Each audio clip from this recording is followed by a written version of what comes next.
সন্তানকে হারিয়ে বুক ফাটা আর্তনাদ মায়ের, শোকে ভারী এলাকার পরিবেশ। ঝিনাইদহের কোটচাঁদপুরে পিকআপ ভ্যানের ধাক্কায় শফিকুল ইসলাম নামের এক মোটরসাইকেল আরোহী নিহত হয়েছে।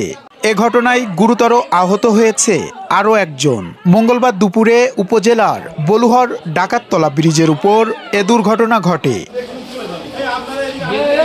পুলিশ ও স্থানীয়রা জানায়, মহেশপুর উপজেলার আজমপুর গ্রামের বাসিন্দা শফিকুল ইসলাম তার চাচাতো ভাই হাবিবকে নিয়ে দৌড়ার বোনের বাড়ি থেকে মোটরসাইকেল যোগে বাড়ি ফিরছিলেন।